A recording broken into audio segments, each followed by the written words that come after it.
eu cantarei a ti uma canção de amor para sempre. Sou somente teu.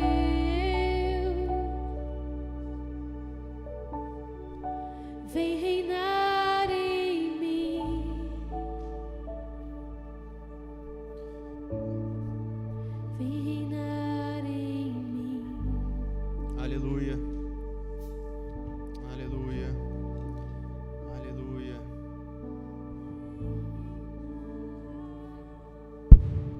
Ele é merecedor de todas as nossas canções, de todas as nossas palavras de honra, de glória. Ele é merecedor de todo o nosso tempo, de nossa devoção, de nossa atenção. Ele é o nosso Deus. Ele nos ama. Ele está aqui essa noite. Amém. Amém. Glória a Deus. Glória a Deus. Você pode se sentar com esse coração e com essa mente concentrada naquilo que o Senhor está falando com você nesse momento. Glória a Deus. Estou bastante feliz de estar aqui com vocês essa noite. Quem esteve aqui no culto passado? Levanta a mão aqui. Foi sinistro, não? Confesso a vocês que ao começar a palavra, fiquei um tanto quanto assustado com o pastor Rony. Falei, acho que o meu primeiro convidado da minha gestão deu problema. Mas foi muito bom, graças a Deus. A gente saiu daqui impactado, a gente saiu daqui feliz, assim. Quem saiu daqui assim, meu Deus, não vejo a hora do próximo sábado? Levanta a mão. Glória a Deus. Aleluia. É isso que a gente quer. E eu vim aqui ministrar uma palavra, algo que Deus colocou no meu coração já há um tempo. E eu tinha uma ideia. Eu estava lendo, acho que domingo passado, no domingo, eu estava lendo Neemias. E é um dos meus livros favoritos da Bíblia. Toda vez que eu leio Neemias, eu falo, caramba, acho que esse é o meu texto favorito da Bíblia. Mas o tempo vai... Obrigado, Leile. O tempo vai passando, aí depois eu leio o outro e falo, não, esse aqui é meu favorito. Aí depois eu leio, esse aqui é meu favorito. Mas Neemias é um cara incrível. Eu falo, esse cara é fantástico. E nós precisamos de mais Neemias nos tempos de hoje. Porém, quando eu estava lendo lá, eu falei, caramba, até falei com a Paulinha, eu falei, acho que eu tenho a palavra do sábado que vem. Só que aí o tempo foi passando e aquela palavra foi amadurecendo. E aí, na verdade, eu mudei. Mas a gente vai comentar um pouquinho sobre Neemias também hoje. Porém, a palavra de hoje, a ideia é a gente falar sobre os impactos que as nossas escolhas individuais têm sobre a comunidade. Sim, estou falando que o que você faz no teu secreto, o que você faz no teu quarto, no teu banheiro escondido, no que você faz na sua sala de aula, no seu trabalho, impacta o nosso culto de sábado e também o nosso culto de domingo. E você vai falar assim, Leandro, que viagem é essa? Calma, que a gente vai falar sobre isso. Mas a ideia aqui não é só causar temor ou reverência, embora esse também é o nosso objetivo aqui, mas é para que essa reflexão nos encha de paixão por Jesus, paixão por sua obra, e que no final desse culto a gente possa assumir as nossas responsabilidades, que você possa sair daqui decidido a assumir a sua responsabilidade, não só pela tua vida, mas pelos nossos cultos. Aliás, a responsabilidade pela nossa igreja no geral, e não somente nos cultos de sábado, mas os cultos aos domingos, às quartas, enfim, todos eles que virão. Então, eu queria que a gente começasse a ler Josué capítulo 7. Então, se você tem uma Bíblia, abra aí, mantenha ela aberta, porque hoje a gente vai passear um pouquinho na Bíblia, a gente vai ler bastante Bíblia hoje, mas eu estava até conversando com a Paulinha na vinda, eu falei, olha, eu acho que hoje eu vou ler bastante Bíblia, mais do que deveria, se é que isso existe, né? Mas eu vou ler bastante Bíblia. Então, se você não gosta de Bíblia, você veio no lugar errado, obviamente, tá? E se você tem alergia a ler muito, vamos melhorar isso aí também. Então, Josué capítulo 7. gente vai ler versículo 1 e depois vamos pular alguns versículos aí. Então vem comigo, beleza? Então vamos lá, eu estou lendo na NAA, como sempre. Mas os filhos de Israel foram infiéis em relação às coordenadas, porque Acã, filho de Carme, filho de Zabde, filho de Zerá, da tribo de Judá, pegou para si uma parte das coisas condenadas. A ira do Senhor se acendeu contra os filhos de Israel. Verso 10. Então o Senhor disse a Josué: levante-se, porque você está assim prostrado sobre o seu rosto? Israel pecou, quebraram a minha aliança, aquilo que eu lhes havia ordenado, pois tomaram das coisas condenadas, furtaram, mentiram, e até debaixo de sua bagagem o puseram.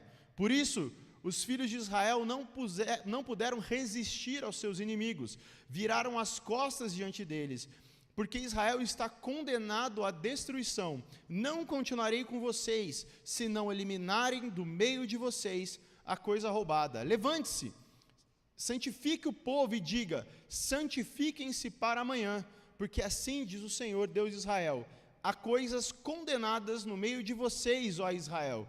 Vocês não poderão resistir aos inimigos, enquanto não eliminarem do meio de vocês as coisas condenadas. No verso 20, Acã respondeu a Josué: é verdade, eu pequei contra o Senhor, Deus de Israel, e fiz assim e assim.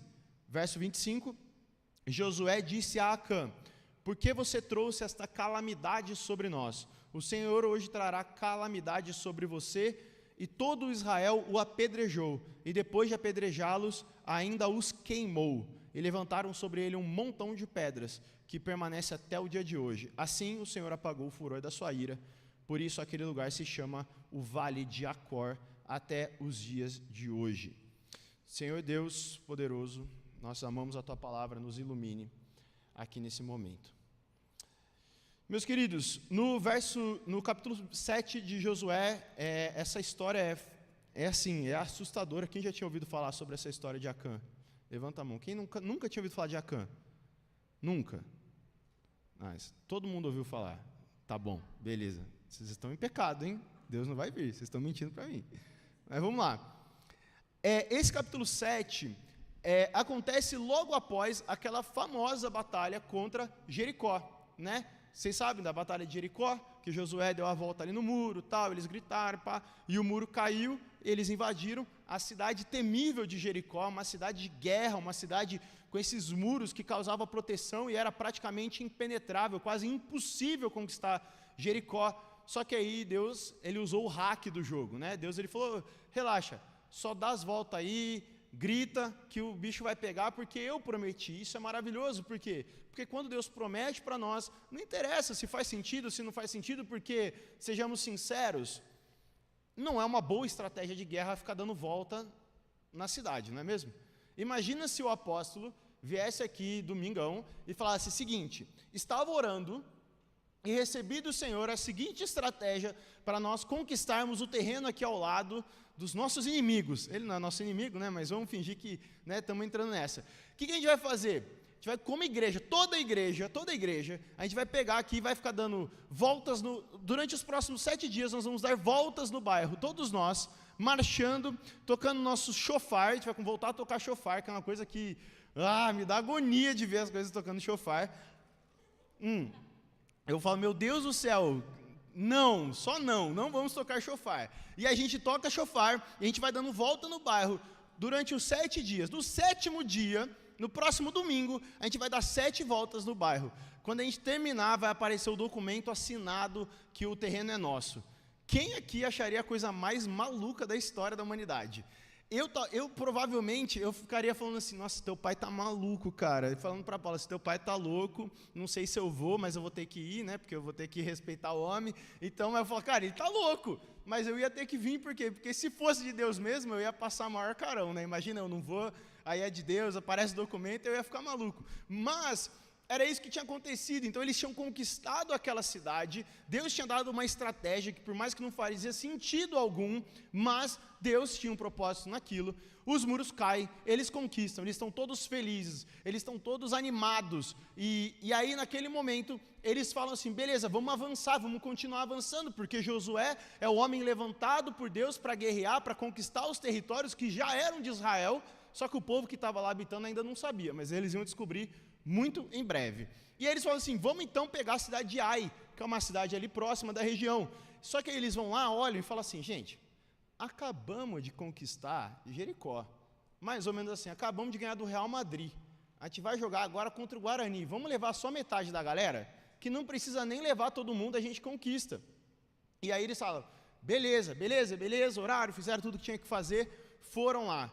O que aconteceu? Tomaram um pau da cidade de Ai. E eles voltaram, e a Bíblia narra que o coração deles se derreteu, o povo ficou em desespero. Josué pensou em voltar e falar assim, erramos, tipo, deu certo agora, mas pelo visto era só isso, vamos recuar, vamos ficar de boa aqui. Por quê? Porque pelo menos Jericó já foi, te ficando numa distância de Ai ali, uma distância segura, desesperado. Josué rasga as vestes, ora a Deus, e aquele verso que a gente leu, que Deus falou assim, Josué, levante-se, o que você está prostrado, meu querido? Vamos, Israel pecou. Que pecado é esse, Leandro? O que aconteceu? A realidade é que lá em Josué, se eu não me engano, no capítulo 4 ou no capítulo 5, Deus fala o seguinte, olha, vocês vão fazer tudo isso, ao final da 7ª volta, vocês vão gritar, fazer um barulho e tudo mais, os muros vão cair, só que tem um porém, vocês não devem pegar quase nada dos despojos, não pegue, porque tudo está condenado. Por que quase nada? Porque Deus fala, olha, bronze, ouro, prata e ferro vocês podem pegar, que vão vir para o tesouro do Senhor ali. Então o resto não pode pegar. E mesmo que você pudesse pegar ouro e prata, você não deveria pegar para si, mas para o tesouro de Deus. Essa era a ordem. Só que Acã, na verdade, ele vê tudo aquilo ali, ele participa de tudo aquilo, cai o muro, e ele olha as coisas, e ele não confiou em Deus, ele não obedeceu, na verdade ele fez o que ele quis. Tanto é que ele diz lá no verso 21, se você está ainda aberto, vai lá no verso 21, ele diz o seguinte, quando vi entre o despojo uma boa capa babilônica, 2,5 kg de prata e uma barra de ouro pesando mais de meio quilo, cobicei essas coisas e as peguei para mim. E eis que estão escondidas na terra, no meio da minha tenda e a prata por baixo.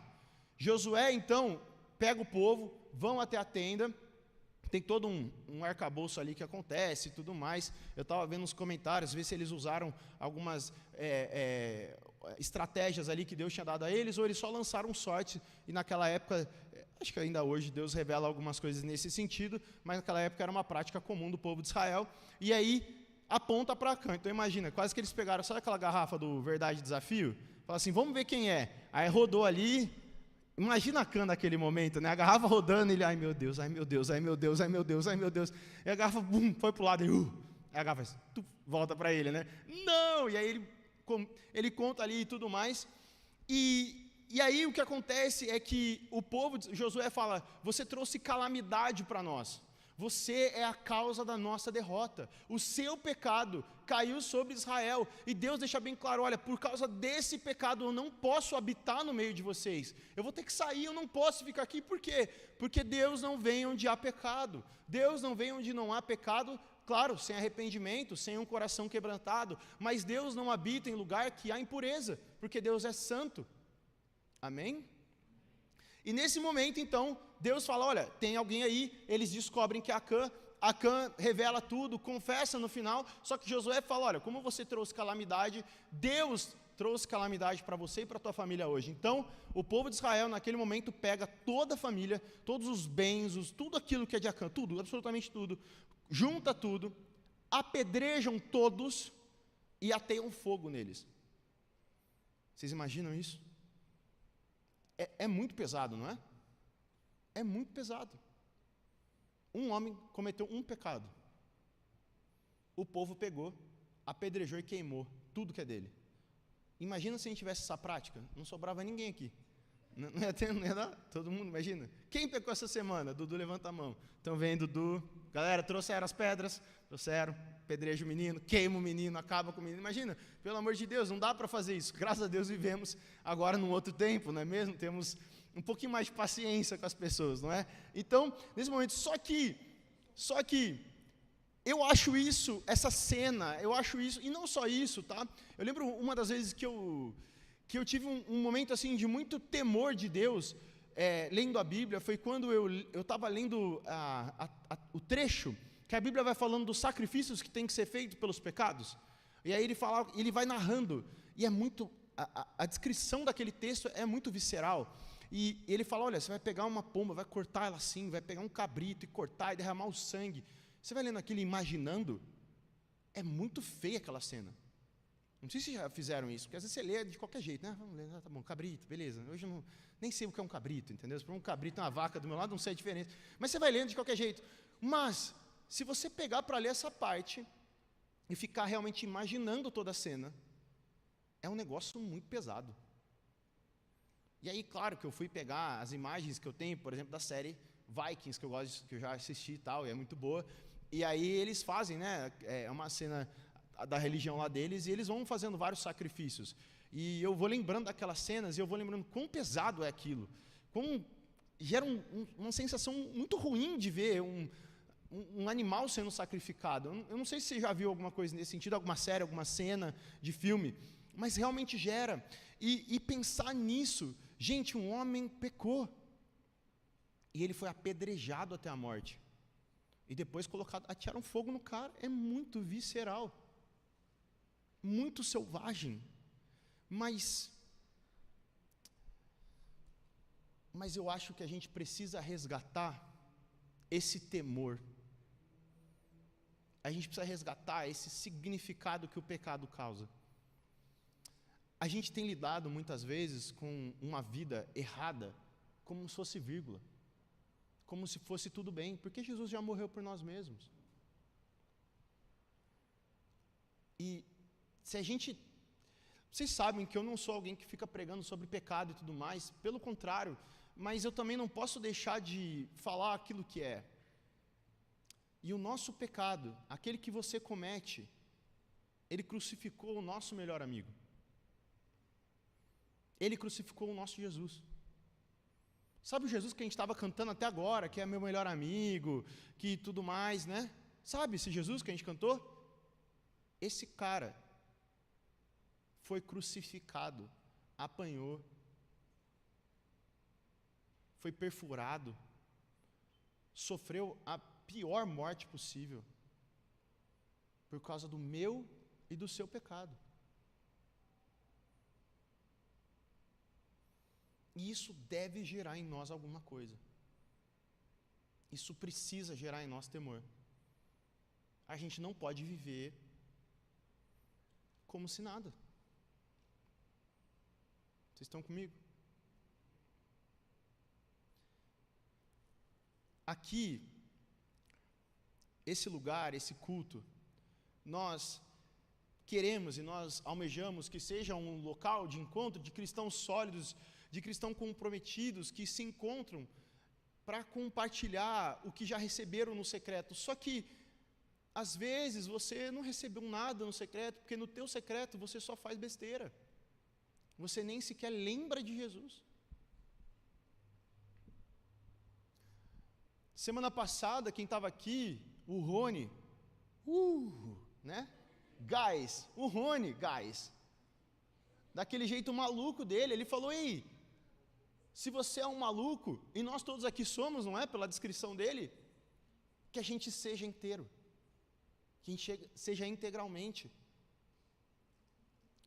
Mas aí, a gente pega muitas aqui e vai olhar a vida e, cara, não dá nem para ver. Não dá nem para dizer que é um crente mesmo. E eu não queria que os nossos cultos fossem apenas ajustes de rotas. Sabe, que você viveu tudo errado lá e você vem aqui, chora um pouquinho, recebe a presencinha de Deus e volta para a cidade, volta para a rua, volta para casa. Aí o que acontece? 3 dias depois, 2 dias, nem isso, né? Às vezes amanhã mesmo de manhã já faz besteira, já faz um monte de coisa errada. E aí você tem que voltar e de novo, e meu Deus do céu, a gente tem que buscar fazer o que é certo todos os dias. E isso eu não posso fazer por você. Eu não estou com o Zé, eu não estou com o Danilo, não estou com o Luciano, não estou com a Júlia, com a Maria, com a Cacau, eu não estou com vocês, eu não consigo decidir por vocês. E não tem pregação no mundo que vai fazer vocês. Por quê? Porque cabe a vocês decidirem. Todos aqui já fizeram uma oração, eu acredito, senão a gente vai fazer isso no final, entregando a vida de Jesus, a Jesus. E Jesus, onde Jesus vem, quando você é salvo por Cristo, Ele te entrega algo nas suas mãos que se chama liberdade. E essa liberdade, Ele está falando assim, olha, agora é só você decidir pelo certo. Está nas suas mãos tomar essa decisão. Está nas suas mãos não mandar mensagem para aquela pessoa, está nas suas mãos não acessar aquele tipo de site, está nas suas mãos não chegar atrasado no seu trabalho, está nas suas mãos não roubar, está nas suas mãos não xingar, não falar palavrão, não usar qualquer outra coisa, está nas suas mãos. E não espere que o Espírito Santo vai aparecer para você todas as vezes e te impedir, porque o nosso Deus não age dessa maneira. Ele não agiu no Éden ao colocar uma árvore, dando uma liberdade para o homem escolher, ele não vai agir agora, porque ele é o mesmo ontem, hoje, para sempre. Mas se Cristo não foi o suficiente para você decidir por Ele, o problema não está no sacrifício de Cristo, o problema está no seu entendimento a respeito de quem é Cristo.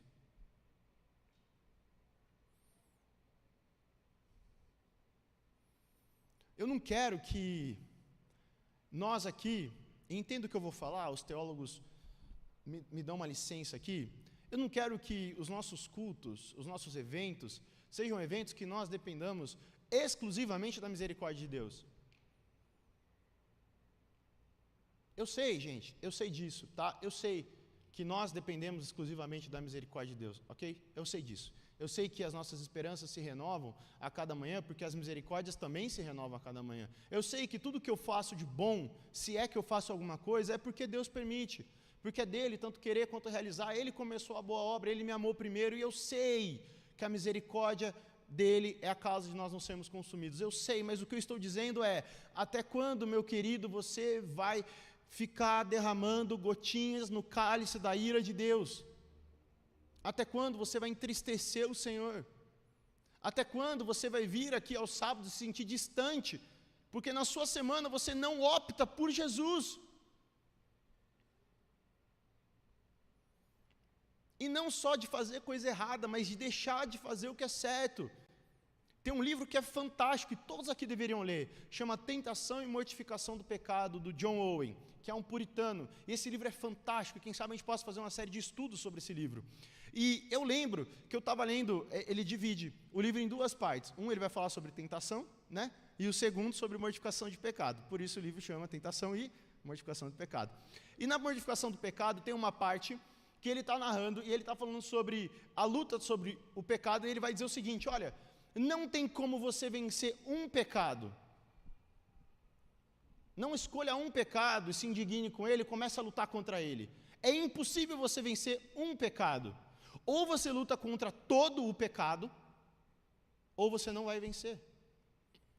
Porque muitas vezes, e olha só, veja se não é esse o movimento, nós temos um pecado, que é aquele que nós chamamos, e aprendemos a chamar por causa da igreja, de pecado de estimação, não é mesmo? Quem já ouviu essa expressão?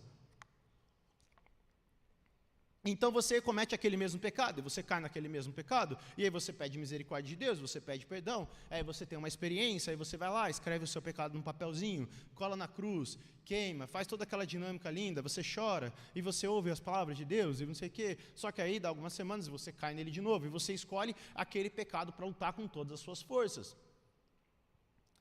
Só que o problema é que esse é um pecado, e sabe por que muitas vezes você se indigna com ele e não com o resto? Porque ele te causa prejuízos, ele te causa danos, ele não te faz bem. E a tua motivação para vencer esse pecado não é por amor a Cristo. a tua motivação para vencer esse pecado é pura e exclusivamente para o teu bem. É um egoísmo. E aí você está tentando vencer um pecado com um egoísmo que é um outro pecado. Aí não vai dar. E ele estava explicando isso no livro. E tem um momento que ele fala assim, há pecados que nós deixamos de lado, que é o pecado de negligência. E ele abre um parênteses para dar alguns exemplos de pecados de negligência. Aí ele fala o seguinte, primeiro pecado que ele fala, ler a Bíblia apenas como disciplina e não concentrado para encontrar Cristo. Ora sem concentração. Não gasta tempo procurando Jesus. Não gasta tempo na presença de Jesus. E ele vai dizendo outros, por exemplo, chegar atrasado no trabalho, colar. Ele vai trazendo vários pecados assim que são pecadinhos mais brandos, vamos assim dizer. Que muita gente fala, normal, todo mundo faz isso. Eu lembro que quando ele foi narrando, de 6, 7 pecados que ele narrou, 5 eu me identifiquei. E eu parei de ler o livro na hora, era noite, estava meio sem vontade de dormir, e eu lembro que eu estava deitado no sofá lendo assim, eu parei, fechei o livro, coloquei de lado, ajoelhei e pedi perdão a Deus. Falei, Deus, eu não tenho lutado contra todo o pecado, eu tenho lutado contra esses 3, 4 pecados aqui, porque eu sei que eles me impedem de chegar no lugar onde eu quero. No fim, apenas egoísmo. Eu não estou me importando com o pecado como Deus se importa, porque Deus quer todo o nosso coração, amém? Mas o que eu quero é que a gente faça a oração que Davi faz no Salmos 26, se você tem tua Bíblia, abre aí. Eu acho essa postura de Davi uma postura que eu gostaria que todos nós chegássemos aos cultos com essa postura. E a gente vai ler esse Salmo 26. Ele vai dizer o seguinte, faze-me justiça, Senhor, pois tenho andado na minha integridade e confio no Senhor sem vacilar. Examina-me, Senhor, Senhor, e prova-me, sonda o meu coração e os meus pensamentos, pois a tua misericórdia tenho adiante dos olhos e tenho andado na tua verdade. Não me tenho assentado com gente falsa e com os hipócritas, não me associo. Detesto a assembléia dos malfeitores e com os ímpios não me assento.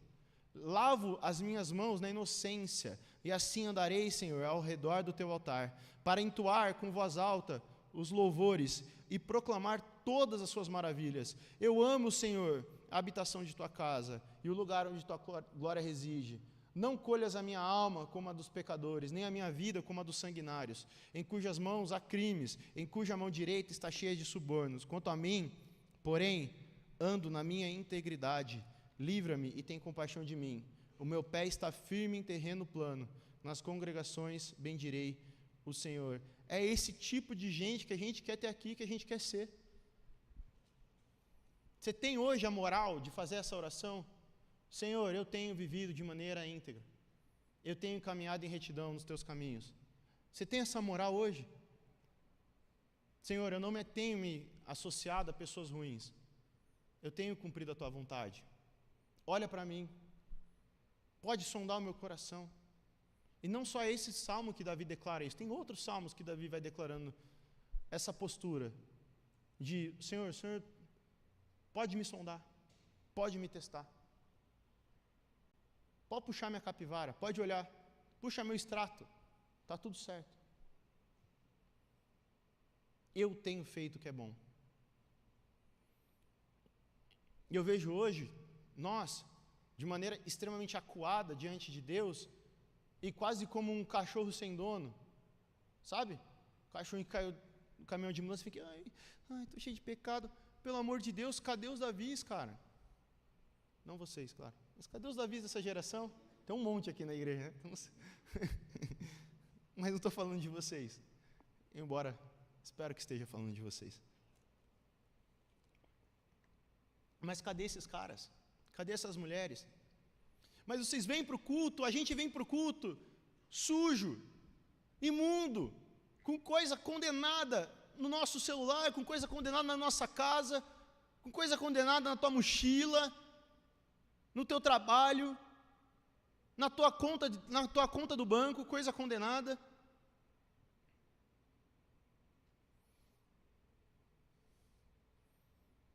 Aí a gente vem para cá e a gente quer que Deus venha e se apresente a nós.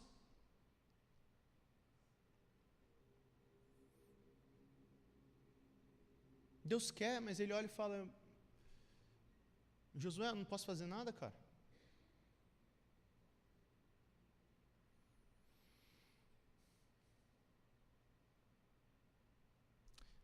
Eu vejo muita gente querendo um avivamento. O que é um avivamento? A geração do avivamento. E não sei o que. Agora, geração do avivamento. Pô, você não arruma a tua cama, entendeu? Você não lava um banheiro na tua casa. Você não entrega o que tem que entregar no teu trabalho.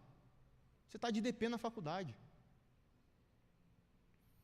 Você está de recuperação em história, velho.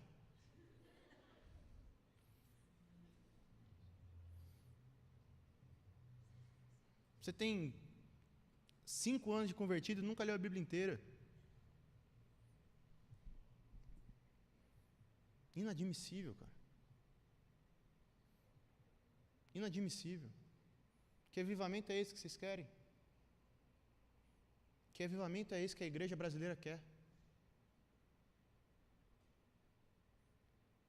Vocês acham mesmo que Deus vai olhar do céu e vai ver a gente cantando as músicas bem bonitas e Ele vai falar: não, então vamos liberar o avivamento aí? Não vai acontecer dessa maneira, gente. Ou a gente se apruma, ou a gente vive em retidão, ou a gente é exemplo onde quer que nós formos, ou a gente leva o reino dos céus onde quer que nós formos, ou você vive cumprindo o teu propósito. Lembra? O Rony falou: como é que você dá glória a Deus? Cumprindo aquilo que Deus tem para a tua vida. Ou você vive dessa maneira, ou o avivamento jamais virá.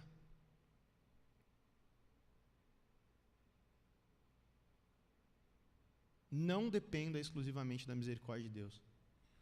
Não viva dessa maneira. Quem vive assim, vive a tentação do diabo a Jesus, falando: se joga do templo e depois pede para os anjos te salvarem. Aí você vai viver tomando todas as decisões erradas. Na hora de casar, você vai pedir para Deus um homem certo, uma mulher certa. Você vai viver tomando todas as decisões erradas e vai pedir a Deus prosperidade quando você tiver 40 anos. Desculpa, meu amigo.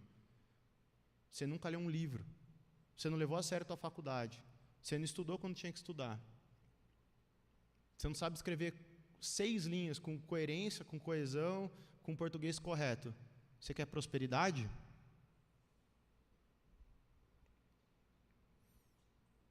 Não vai dar, gente. Não vai dar. Desculpa. Mas Deus é um Deus de milagres. Mas é um Deus de gente séria.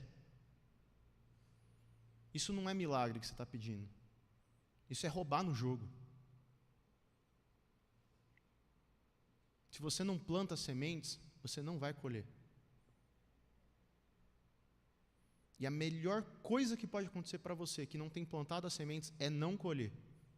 Porque quem sabe assim você se quebranta diante de Deus. Porque imagina se você faz tudo errado e as coisas dão certo. Aí que você não se arruma mesmo. Então eu torço e oro para que as besteiras que vocês estejam fazendo dê tudo errado. Os namoros, tudo acaba essa semana. Esses namoros nada a ver com Deus, que não é da vontade, vai acabar essa semana. Estão transando escondido? Vai acabar essa semana. Vão passar nervoso. Acaba essa semana. Quanto antes der errado, é melhor. Quando antes... Gente, ano passado, a gente fez uma viagem para São José dos Campos? Na verdade chama São Francisco Xavier. E aí a minha família foi, depois eu dirigindo, minha avó, a Paulinha e a Elisa. E eu coloquei no Waze lá o endereço, peguei e taca ali pau, vamos embora. E fui. Aí minha mãe, a gente está indo, minha mãe está 40 minutos na nossa frente, basicamente. E aí ela manda lá no grupo: gente, já cheguei aqui, a gente está numa cidadezinha um pouco antes, para aqui para tomar um café, e mandou a localização. Quando eu coloquei a localização, 3 horas de onde eu estava. E a gente já tinha andado 3 horas. O tempo daqui até o lugar, quando eu coloco no Maps ou no Waze, é 3 horas e meia. A gente já tinha andado 3 horas. E eu estava a 3 horas do lugar. E uma criança no carro, de quantos meses ela tinha? 1 ano um aninho. E foi um desespero. que eu falei, meu Deus, a menina precisa comer, a gente tinha calculado certinho, agora eu tenho mais 3 horas e meia de viagem, ou seja, uma viagem que era para durar 3 horas e meia, duraram quase 7 horas. Ainda quando a gente estava indo para lá, teve que subir uma serra, a Elisa vomitou no carro várias vezes, chorava, vomitava, a Paulinha pegando ela no colo, ela vomitando na Paulinha, nossa, que... Eu já mandando mensagem, chego lá, o Dezena, meu pai, minha mãe, tá tudo assim, parecendo Fórmula 1, sabe? Vai, tiraram as rodas, colocaram as rodas novas, não, brincadeira, mas era quase isso, tiraram, limparam, a Elisa foi tomar banho, não sei o quê, e pai, demos uma geral no carro, mas foi uma tensão. Vocês concordam comigo que se eu tivesse andado meia hora só errado, eu tivesse percebido e tivesse dado alguma coisa errada, às vezes a melhor coisa que eu podia fazer era furar um pneu. A melhor coisa que eu podia fazer era dar alguma coisa muito errada ali, sei lá, poxa, e aí meu Deus, tinha que perceber, a minha mãe me ligando, você veio para... Meu pneu furou, vem aqui, vou te passar minha localização, eu ia olhar e já ia resolver. E você está achando que as coisas que deram errado na sua vida é porque é uma coisa errada, é ruim de Deus. Na verdade, Deus está falando assim, agora é hora de você voltar. Antes, quanto antes. Porque imagina se você casa errado. Putz, grila. Casar já é difícil. Casar errado. E aí você se comprometeu, meu amigão, não tem volta. Agora você vai ter que abraçar o rojão.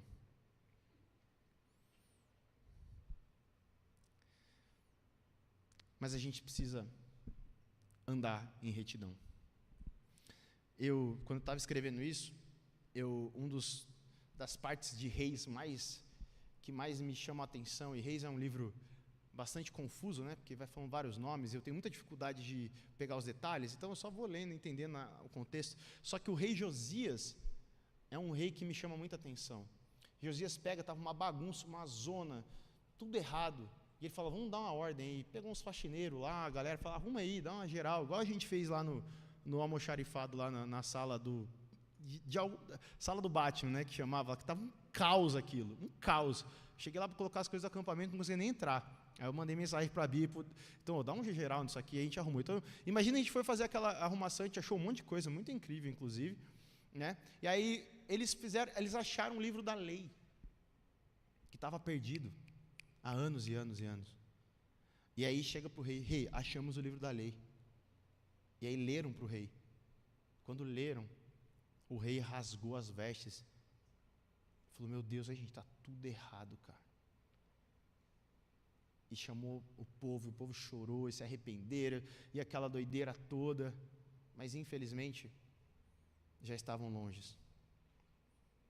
E talvez, você que está aqui hoje, chegou tudo estragado, fazendo um monte de besteira, fazendo tudo errado, não levando a sua vida a sério, pegando seus dias e gastando com qualquer coisa.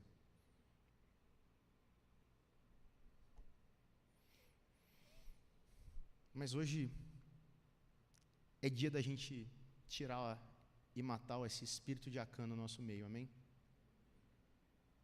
Só que pode ser, e eu sei que tem pessoas aqui que têm vivido uma vida séria, uma vida íntegra. Eu sei que tem gente aqui que tem buscado a Deus, que ama Jesus e que tem andado nos caminhos dele.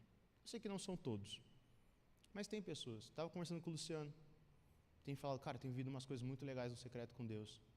E eu fico muito feliz de ver gente assim. Eu sei que não é só ele, eu sei que tem outros. Então você chegou aqui, e eu não quero que você ouça essa palavra e fale assim, vou ler o que eu escrevi aqui, entre aspas, abre aspas.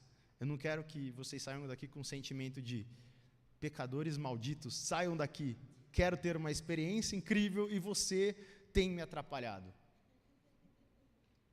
Eu não quero que você saia, porque isso não é uma mentalidade de gente santa. A mentalidade de gente santa é a mentalidade de Neemias. Abre aí comigo, Neemias capítulo 1. E deixa Neemias que a gente vai ler alguns trechos aí.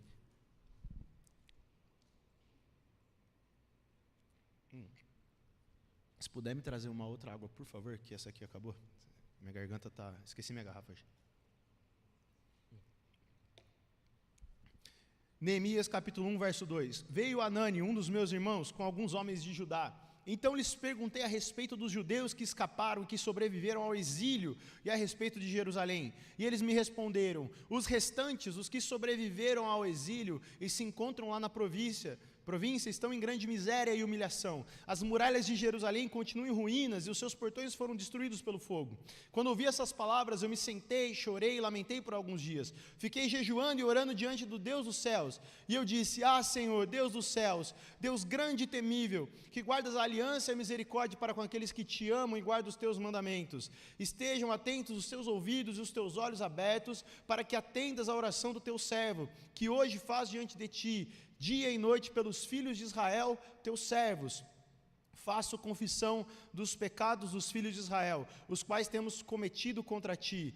Eu e a casa de meu pai pecamos, temos procedido de forma totalmente corrupta contra ti, e não guardamos os mandamentos, nem os estatutos, nem os juízos que ordenastes a Moisés teu servo. Gente, Neemias, homem de Deus, ouve a respeito do povo de Jerusalém, como que estava sendo a situação, e o povo passando uma vergonha, e ele não olha e fala: também mereceram, fizeram tudo errado. É isso mesmo. Deus já tinha deixado certo, e ele conhece a lei, porque ele sabe que Deus está falando. O Senhor conhece, o Senhor guarda, ele sabe de quem que ele está falando, ele sabe que Deus ele serve. E ele está falando tudo isso, só que ele bate no peito, ele não fala o pecado deles, ele fala os nossos pecados. Eu pequei, por quê? Porque quando Deus disse a respeito do pecado de Acã, ele disse: Acã pecou, ele disse: Israel pecou. Porque todos nós somos um só corpo, e não pode uma mão pecar e o pé não ter pecado. Por quê? Porque se peca um, peca todo mundo.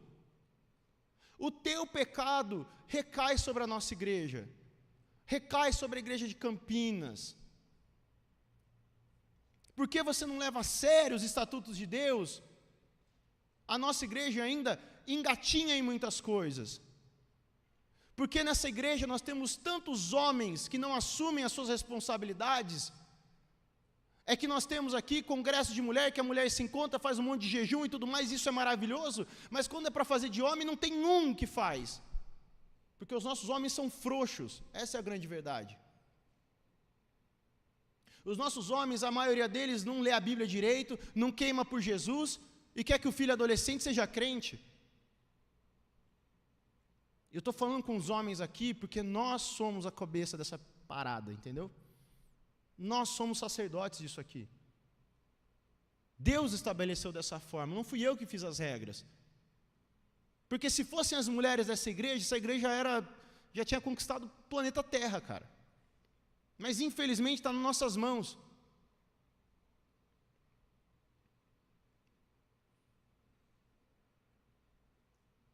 Eu estou falando alguma besteira aqui ou estou falando certo?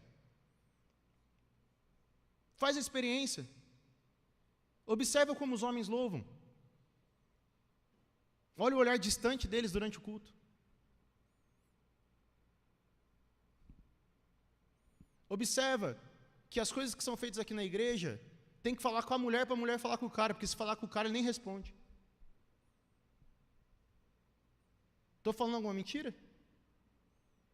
Ah, mas tem um... Claro, estou generalizando, evidentemente.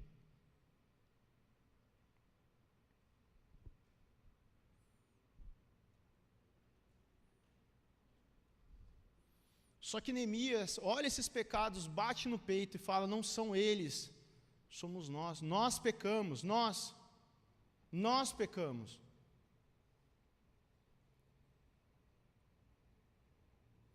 A vida em igreja não é sozinho, cara. As suas escolhas impactam a nós.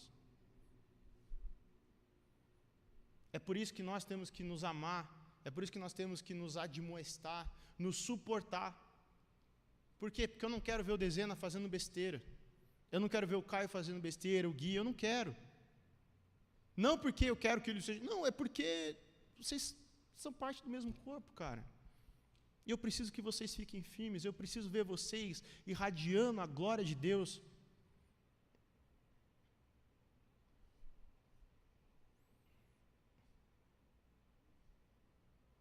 O pecado é nosso. O pecado é nosso. Neemias bate no peito e não só ora, não só se lamenta, Mas Neemias também assume uma postura, fala com o rei, se apresenta diante dele, e não vai dar tempo de eu explicar tudo isso, mas ele vai e volta para Jerusalém com tudo que ele precisa, e lá no capítulo 2, verso 17, abre aí rapidinho, Neemias capítulo 2, verso 17, ele está ali conversando com o povo, e ele fala, então eu lhes disse, vocês estão vendo a miséria em que nós estamos, Jerusalém em ruínas, e os seus portões destruídos pelo fogo, venham, vamos reconstruir as muralhas de Jerusalém, para nos livrarmos dessa vergonha, e lhes declarei como a mão bondosa do meu Deus havia estado sobre mim, e também as palavras que o rei havia me falado. Então disseram, vamos nos preparar e começar a reconstrução. Então se prepararam para fazer essa boa obra. Neemias não só chorou, não só orou, não só discerniu, mas ele agiu. E Deus não quer só levantar homens de oração, mas homens que tenham a coragem de bater no peito e parar o mal. Homens que tenham a coragem de colocar a mão na cara da pessoa, homens que tenham a coragem de puxar, homens que tenham a coragem de falar, olha o que Deus tem feito aqui na minha vida. Olha como a mão de Deus tem sido bondosa para comigo.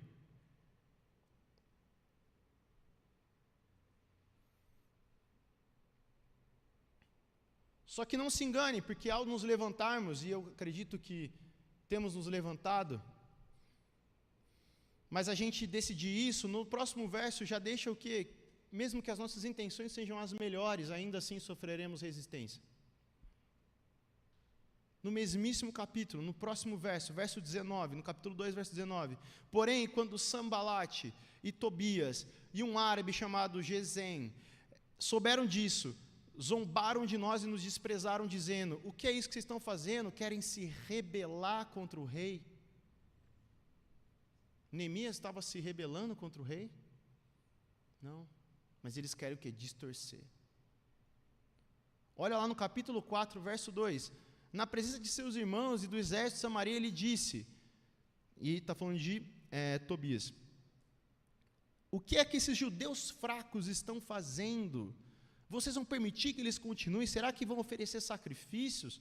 Pensam que pode acabar a obra num dia só? Será que as pedras que foram queimadas poderão renascer daqueles montões de pó?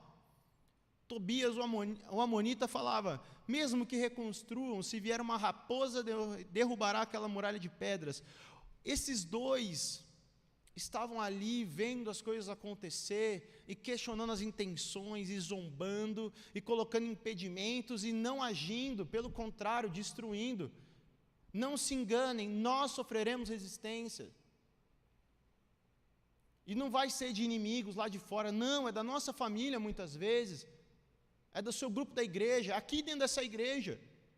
Tem Tobias e tem esses caras aqui. Tem. Estatisticamente tem esses caras, infelizmente. Mas, olha lá no verso 6. Olha esse cara, olha Neemias, gente.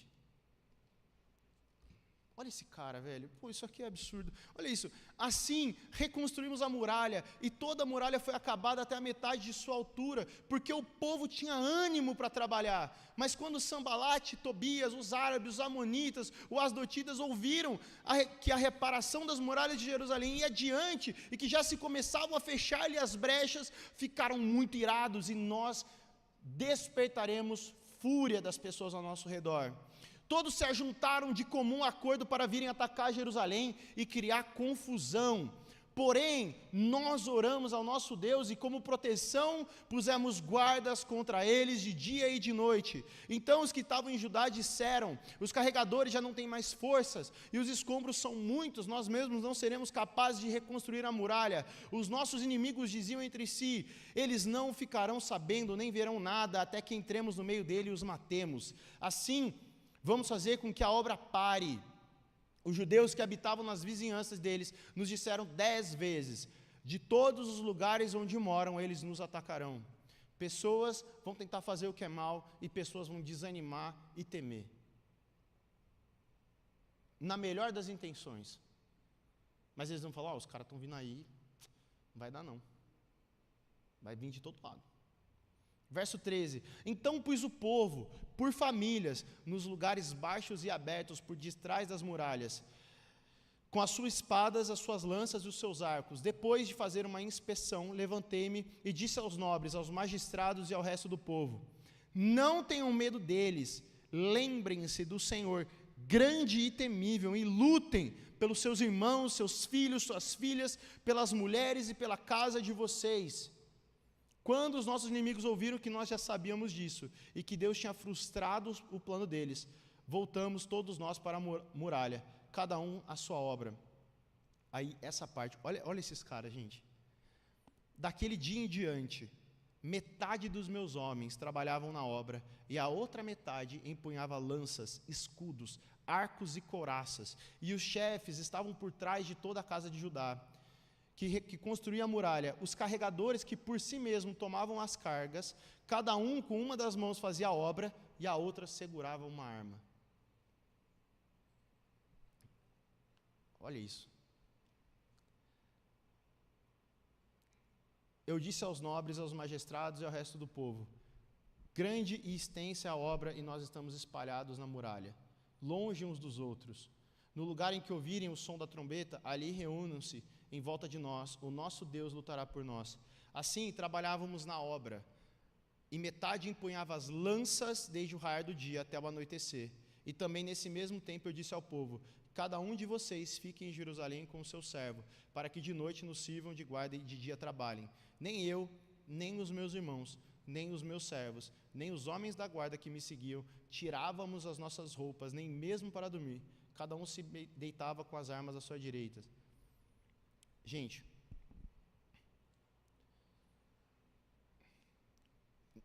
nesse momento, o povo não só trabalhava, mas carregava as armas também. Era o tempo todo de atenção. Neemias falava, a gente não tirava roupa nem para dormir, cara. E Neemias falava, grande e extensa é a obra, e nós estamos separados. Gente,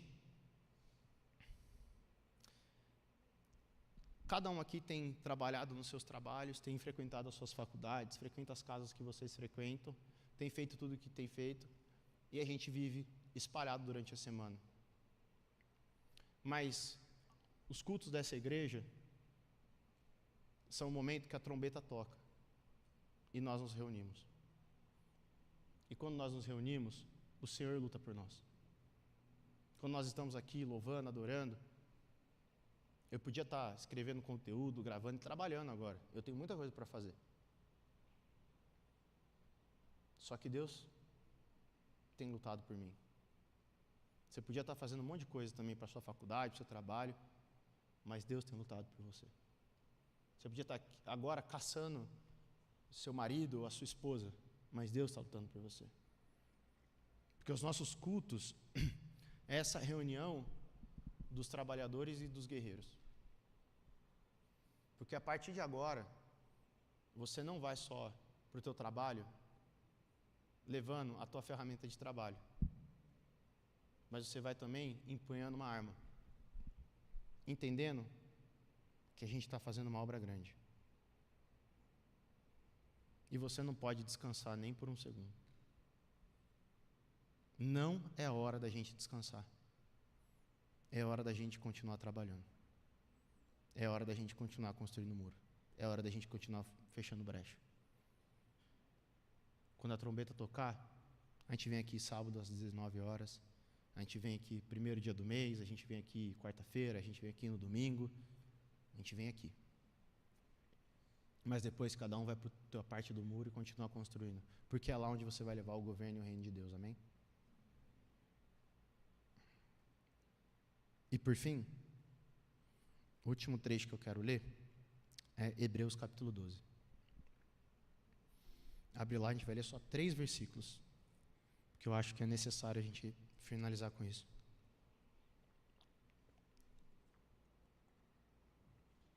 Hebreus 12.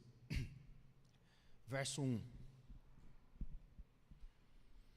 Portanto, também nós, visto que temos a rodear-nos de tão grande nuvem de testemunhas, livremo-nos de todo o peso e do pecado, que tão firmemente se apega a nós, e corramos com a perseverança a carreira que nos está proposta, olhando firmemente para o autor e consumador da fé, Jesus, o qual, em troca da alegria que lhe estava proposta, suportou a cruz, sem se importar com a vergonha, e agora está assentado à direita do trono de Deus.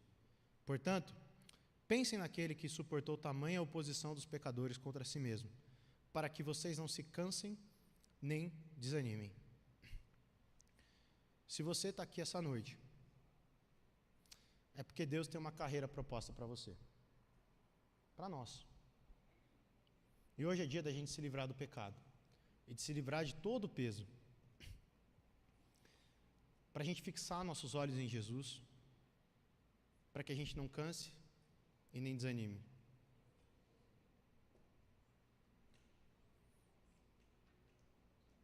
Essa palavra que eu trouxe é para que você saia daqui entendendo a sua responsabilidade individual no que a gente está construindo hoje. E também para que a gente saia daqui entendendo a nossa responsabilidade como um povo, colocado aqui em Campinas, em 2025, porque foi aqui que Deus nos plantou.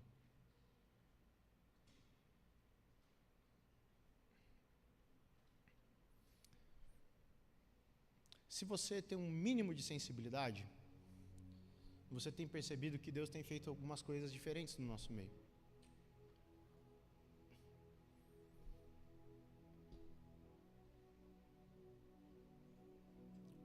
A gente saiu do acampamento, muitos aqui estavam lá, mas já faz 2 semanas e talvez você já tenha voltado para a mesma vida de antes do acampamento.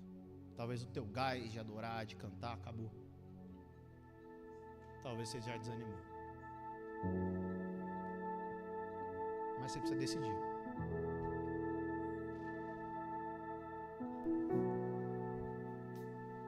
Talvez você nunca tenha tomado essa decisão também.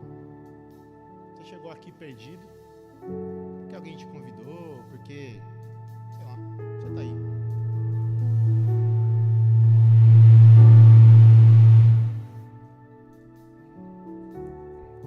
Opa.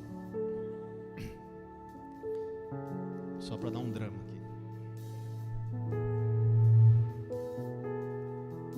Oi. Mas assim, talvez você esteja aqui hoje pela primeira vez, ou talvez você nunca realmente tenha se entregado a Jesus. Eu queria que todos vocês agora se colocassem de pé. É possível a gente apagar as luzes também, por favor? Não porque Deus se manifesta mais no escuro, mas para a gente ter um pouquinho mais de liberdade.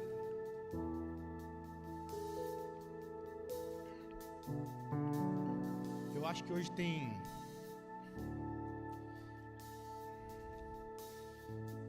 um monte de oração que a gente pode fazer, na verdade, mas a primeira oração, o primeiro público ao qual eu me refiro aqui agora, é o público que está cansado, o público que chegou aqui hoje perdido e que o Espírito Santo talvez esteja incomodando o teu coração. Eu oro para que ele incomode agora você, porque você não consegue se sentir culpado e não consegue entender que você está errado se o Espírito Santo não trouxer o arrependimento. É ele que te convence da sua distância. Não tem nenhum discurso eloquente aqui, nada que eu possa fazer para te convencer a se entregar a Jesus, e eu nem quero que você faça isso de maneira emocionada, porque para mim tanto faz se 5, 10, 20, 80 levantarem a mão e aceitarem a Jesus. Eu quero ver se você vai permanecer.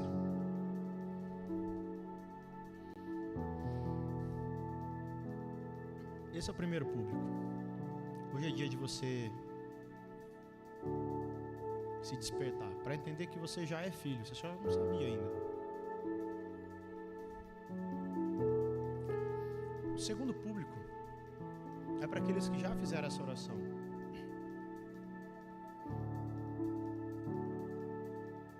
Mas talvez você seja um Acã no nosso meio. Talvez você esteja envolvido ou em posse de algo que seja condenado. Mas você entendeu a sua responsabilidade. A gente gente não vai jogar pedra em você, nem tampouco por fogo. Mas o Espírito Santo vai purificar o seu coração nessa noite. E a terceira oração, o terceiro público é aqueles que querem assumir uma responsabilidade. Aqueles que querem se tornar responsáveis pela reconstrução dos muros. Aqueles que querem se tornar responsáveis por fechar as brechas. Aqueles que querem ficar responsáveis por trazer um avivamento de verdade para a nossa igreja e para a nossa nação.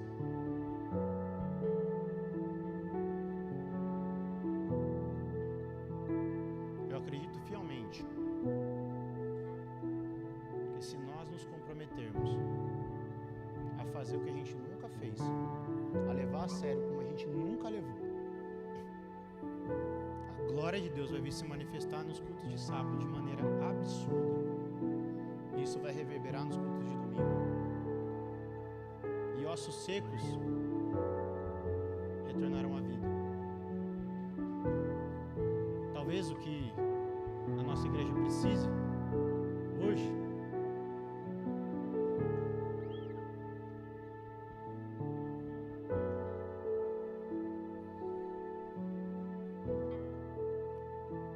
é da esperança renovada, de uma geração com Jesus no olhar, que não tema nada senão somente o pecado. Uma oração que queira orar como John Wesley falando, ponha fogo em mim, para que as pessoas te vejam em mim.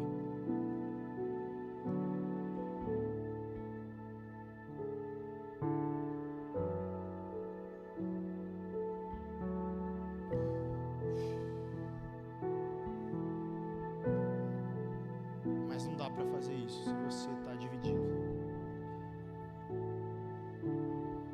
Hoje é dia de você tomar uma decisão. De verdade, toma uma decisão. Ou você entra aqui 100%, assume Jesus e se quebranta diante dele, toma as decisões todas agora pautadas. Não quer dizer que você não vai errar não, tá? Só quer dizer que você sempre vai tentar acertar. Você vai estar buscando Jesus o tempo todo. Ou se você não quer viver essa vida, se você quer curtir, entre aspas, lá fora, por favor, não venha mais aos cultos de sábado. Aqui não é o seu lugar. Eu não preciso que aqui esteja lotado.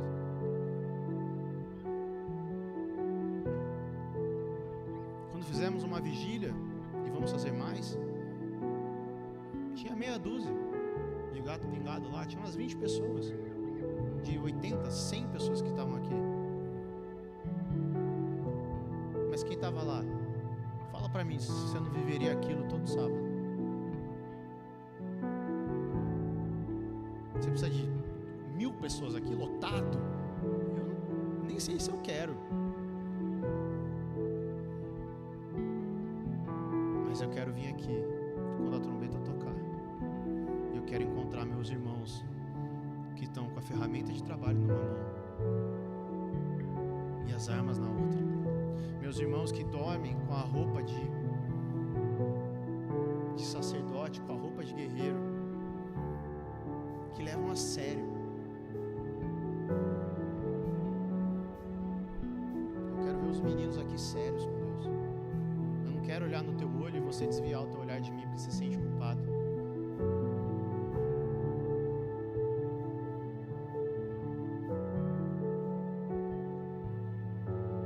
Está nas nossas mãos.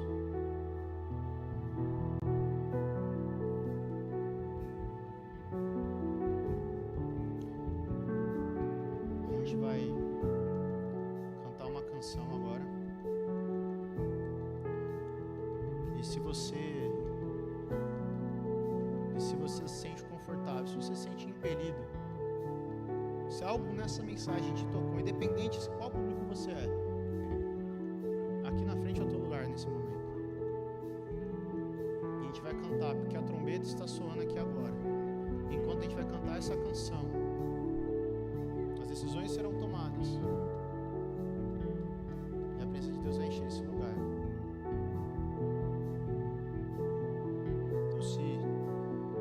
você quer, vem até aqui à frente para a gente começar a adorar o Senhor, a orar, a buscar Jesus. A gente não tem horário para ir embora. Se Deus quiser vir, a gente fica aqui até quando Ele quiser. Amém? Se você quer se tornar responsável, se você entender a sua responsabilidade, se você tem algo para entregar para Deus, vem aqui à frente.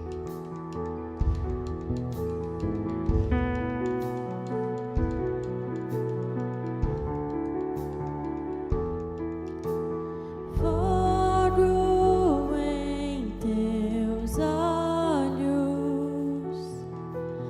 fez eu me apaixonar.